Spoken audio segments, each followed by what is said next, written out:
boa noite, queridos irmãos do Ideal Espírita. Que a misericórdia divina possa estar conosco neste domingo, nesse início de noite, do domingo, onde vamos juntos conversar sobre um assunto tão palpitante, tão interessante, que cabem inúmeras obras, já foram escritas a respeito, mas em que a gente vai aqui, nesses alguns minutos aqui, tentar fazer uma pequena elucidação, uma pequena discussão sobre obsessão, causas e prevenção. Do ponto de vista de definição, a obsessão é sempre, do ponto de vista, olhando para uma conceituação mais gramatical, é como se for a obsessão é a fixação de um indivíduo sobre uma ideia. Mas esse jargão espírita criou inclusive um termo chamado, vocês vão encontrar inclusive no Google, obsessão conforme doutrina espírita. E aí é essa obsessão que nós estamos tratando aqui hoje, embora tenha a ver também com uma fixação de uma ideia única, ela se depara, na verdade, como uma definição em que a obsessão é um processo de dominação de um espírito desencarnado sobre um encarnado, de vários graus, de vários matizes. Mas a questão é muito mais ampla, a questão é muito mais extensa, E ela começa aonde? Talvez ela comece exatamente numa questão do Livro dos Espíritos, que trata sobre esse assunto, que é uma questão também que já virou jargão espírita, que é a questão 459, não sei se vocês estão lembrados. Trouxe aqui rapidamente para a gente relembrar. Os espíritos influem sobre os nossos pensamentos e ações? A esse respeito, sua influência é maior do que podeis imaginar. Muitas vezes são eles que vos dirigem. Então, o que a doutrina espírita vem trazer é que a morte não existe. Que nós, espíritos encarnados, enquanto em corpo, exercemos influências uns sobre os outros. Influenciamos de várias maneiras. Exercemos vários tipos de influência. Entre essas influências, inclusive, processos obsessivos de encarnados para encarnados. Não são poucos os casos em que nós assistimos, dentro dos lares, muitas das vezes, em que pais exercem influência sobre os filhos de maneira quase que obsessiva, numa superproteção, muitas das vezes, fragilizando, levando a outras patologias emocionais, muitas das vezes, num processo obsessivo tremendo, de encarnado para desencarnado. Muitas vezes isso ocorre com cônjuges, em que um indivíduo exerce uma dominância sobre o outro, sobre a vontade do outro, também de forma obsessiva. Mas o que nós viemos tratar aqui hoje, que vamos dizer assim, mais corrente dentro da doutrina espírita, é a obsessão de desencarnados para encarnados. E por que isso ocorre? Isso ocorre porque os espíritos, vivendo numa outra dimensão, mas interlaçada com a nossa, eles têm capacidade de influenciar os nossos pensamentos. E nós temos capacidade de perceber também os seus pensamentos. Existe um diálogo, vamos dizer assim, inconsciente entre mundo material, entre vivos e mortos, onde influenciam os outros. Tanto encarnados influenciam desencarnados, como desencarnados influenciam encarnados. Mas a doutrina espírita vai tratar isso nas suas obras básicas, principalmente o Livro dos Médiuns, de uma forma bastante interessante, num processo obsessivo mais ligado ao processo dos médiuns. E aí classificando essa obsessão em obsessão simples, fascinação, possessão ou dominação, em que Kardec queria ali esclarecer que nos processos ditos simples, né, havia uma influência de um espírito desencarnado para um encarnado, mas sem muita ligação em débitos, em ligações maiores. O espírito obsessor não se escondia, não, a sua influenciação, a sua presença ali, e bastava o pensamento do encarnado se desvincular do desencarnado que o processo obsessivo desapareceria, né? E aí vale uma coisa muito interessante, a gente já pontuar, que todo processo obsessivo ele parte da compactuação de um pensamento que é igual entre encarnados e desencarnados. Há uma afinidade, né? E essa afinidade ocorre entre amigos e inimigos dessa e de outras existências, né?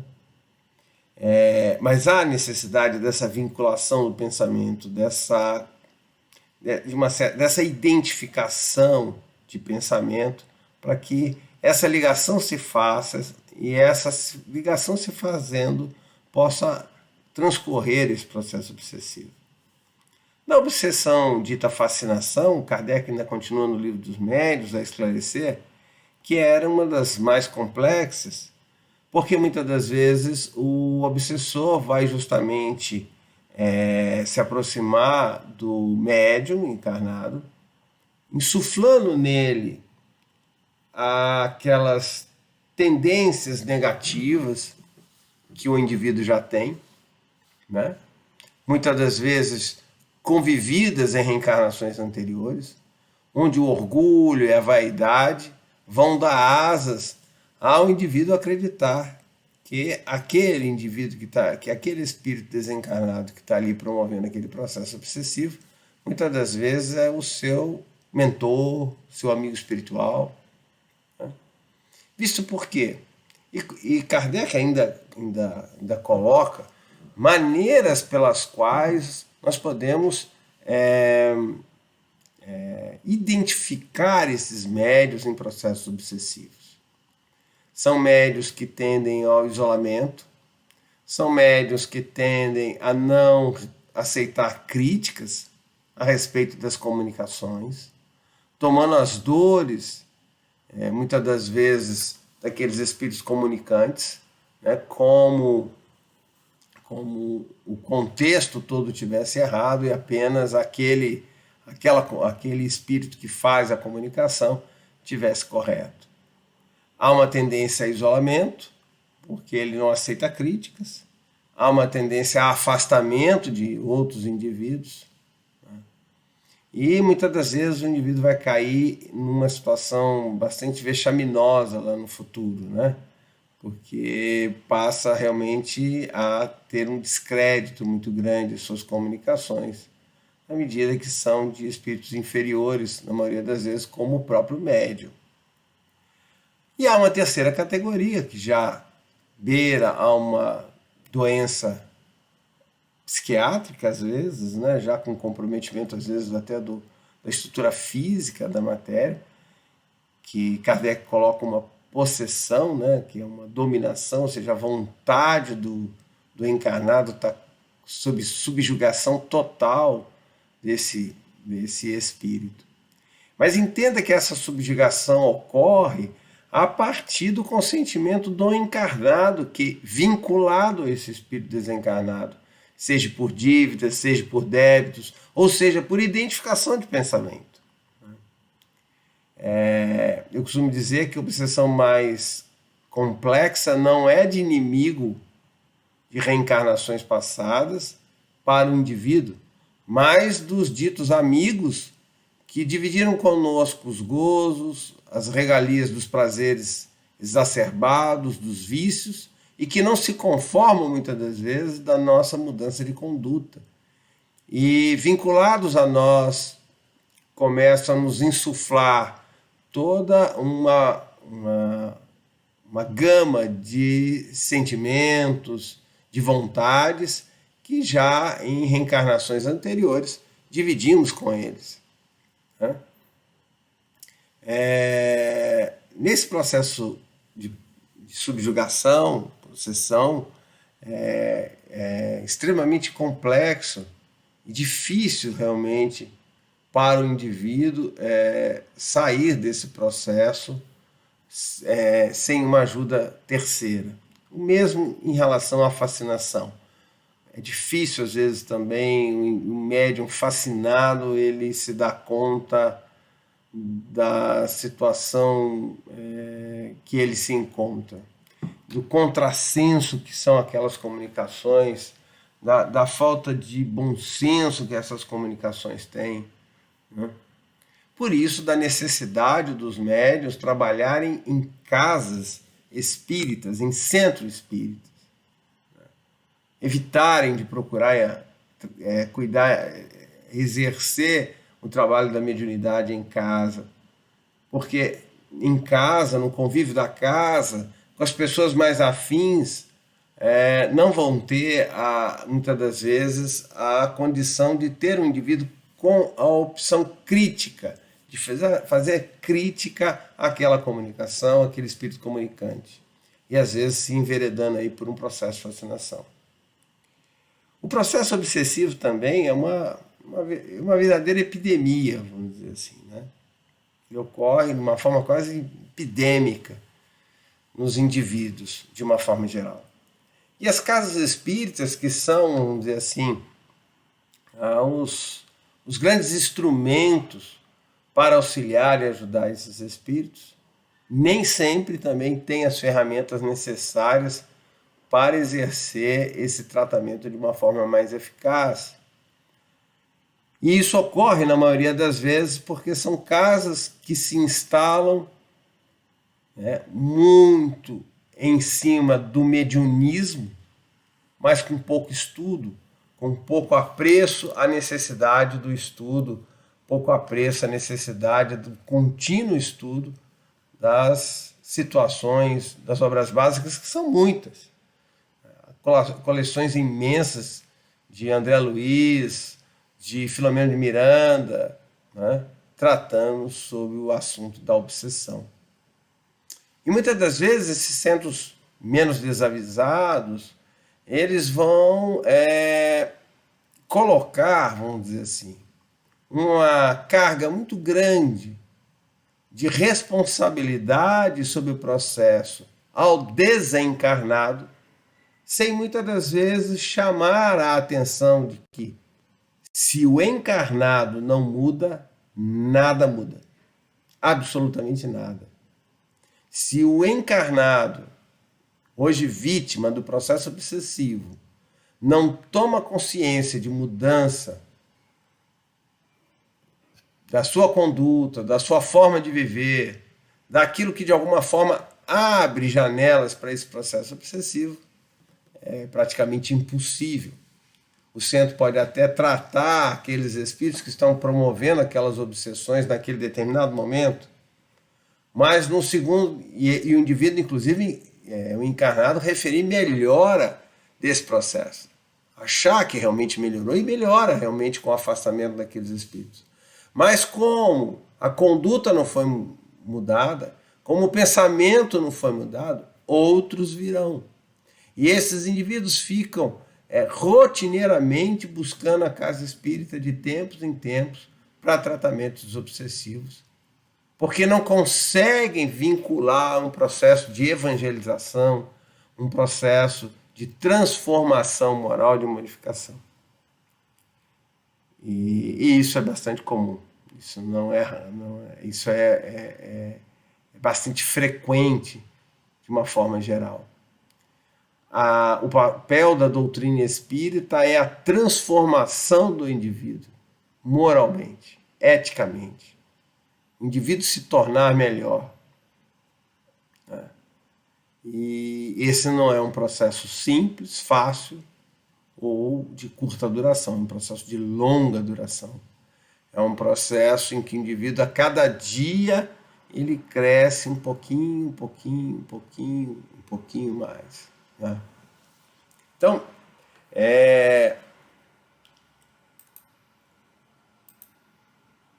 Nesses processos, né, a causa normalmente desses processos obsessivos são essas duas vinculações que eu comentei. 3, na verdade. Uma delas, uma vinculação oportunista, ou seja, um espírito desencarnado que comunga de uma certa forma com as minhas ideias, né? Encontra na influenciação que ele exerce sobre mim guarida para que eu dê a ele, né, o retorno dos seus sentimentos, das suas vontades, né, porque eu compactuo de uma certa forma com isso. E muitas das vezes são espíritos ligados, não por acaso, mas são espíritos que estão ligados por processos de débito. Então, vem de alguma forma exercer ali uma cobrança sobre os malefícios que lhes causamos em vidas anteriores. E é muito interessante porque essa vinculação ocorre em cima de um sentimento de culpa, né? Não consciente, porque eu não me lembro nessa existência do mal que fiz ao outro. E também não é salutar que a casa espírita vai esclarecer ao encarnado que ele trucidou, que ele fez isso ou aquilo com o desencarnado, porque não é isso que vai fazer o indivíduo se transformar. Muitas das vezes, inclusive, piora a situação, porque cria mais vinculação de culpa entre o encarnado e o desencarnado, permitindo que o desencarnado ainda tenha mais ação sobre o encarnado. A falta de caridade das casas espíritas, que de alguma forma expõe esse tipo de situação ao indivíduo que vai lhe buscar acolhimento, vai lhe buscar socorro, né? E o que realmente nós precisamos é incentivar o encarnado a se autoanalisar, se autoavaliar e modificar as suas condutas, modificar os seus pensamentos, né? Buscar outros pensamentos e outras formas. Uma outra causa de processo obsessivo, né, que também nós podemos chamar, são as afinidades, né? E aí são espíritos que, como havia comentado antes, estão vinculados a nós, não por débitos em si um com os outros, mas por uma afinidade. Erramos juntos, de alguma forma tivemos a bênção da reencarnação, tivemos a luz de uma doutrina que começa a nos esclarecer e nos cobrar uma mudança de comportamento, em que eles não se conformam com essa mudança que nós de alguma forma apresentamos. E vão se vincular a nós, estimulando todas aquelas bagagens do passado, né, que nós temos, e para ver se de alguma forma estamos firmes realmente naquilo que decidimos. Não deixa de ser um teste, uma provação para nós, né? E a prevenção disso, gente? Né? Como é que se previne? Já que é uma epidemia, já é quase um processo patológico, uma doença, será que tem um tratamento preventivo para o processo obsessivo? Claro que tem, tudo tem. E a prevenção é a melhoria, é a evangelização de si mesmo. É estudar, buscar se transformar, buscar mudar o pensamento, que é a origem de tudo, que é a origem da nossa fala, que é a origem do nosso ato, né? Buscar, de alguma forma, a transformação moral de cada um de nós. É assim que nós vamos, de alguma forma, conseguir fazer algum tipo de prevenção, né, a esses processos obsessivos. Outra situação também que nos ajuda dentro desse processo, né, é dividir, principalmente os médiuns que recebem comunicações do plano espiritual, dividir com outras pessoas essas comunicações, essa análise de outras comunicações. Médium perfeito seria aquele que os espíritos sequer se aproximariam dele na tentativa de enganá-lo, tão visto a sua evolução moral, seu progresso. Mas não é o nosso caso, não é o nosso momento. Não sendo o nosso caso, o nosso momento, nos cabe buscar o recurso necessário para nos esclarecermos desse processo. Dividirmos as mensagens que recebemos, pedirmos a opinião de um ou outro confrade espírita sobre aquilo que está acontecendo. Não ter medo de julgamento, a comunicação não é nossa. O médium é meio do processo. Ele não é a causa do processo. Não sendo causa do processo, ele não tem que se alegrar ou envergonhar das comunicações que recebe, mas cabe a ele julgar a origem dessas comunicações, se são positivas ou negativas, se são de espíritos superiores ou inferiores. E Kardec, nesse ponto, foi perfeito na sua análise. Não deu crédito a nomes, não deu crédito a títulos, mas deu crédito à obra, às comunicações em si. O tipo de palavreado, o tipo de linguajar, o conteúdo que ela traz na sua comunicação. E isso nos dando um critério que podemos estabelecer até hoje, que nos ajuda a entender que tipos de espíritos estão ali se comunicando conosco. Então essa, sem sombra de dúvida, seria a forma de fazer essa prevenção, do ponto de vista da obsessão da mediunidade. Então, gente, em resumo, de uma forma bem concisa, era um pouco disso que eu queria trazer a vocês. A obsessão é um processo patológico que ocorre com o nosso consentimento, sempre, porque na medida que mudamos o pensamento, mudamos as nossas atitudes, ele não tem como ocorrer, porque não há elo de ligação, não há afinidade para a ligação dessa entidade conosco. Todos nós estamos sujeitos a isso, em maior ou menor grau. E devemos fazer essa prevenção através da nossa transformação, da nossa modificação, através da nossa evangelização, mudando a nós mesmos. Muita paz, muita luz nesse domingo. E o meu agradecimento a essa casa que me dá essa oportunidade de falar com todos. E aproveitando para desejar a todos um Feliz Natal, que possamos ver na figura de Jesus o Mestre Maior, o exemplo, que já nos dizia ser o caminho, a verdade e a vida. Então ele é o exemplo, ele é o espelho que devemos nos refletir para buscar curar as nossas doenças morais que temos dentro de cada um de nós. Muita paz nesse Natal, muita saúde a todos e espero vê-los no próximo ano, quem sabe, se Deus quiser, presencialmente. Muito obrigado por esse momento, por essa oportunidade. Boa noite.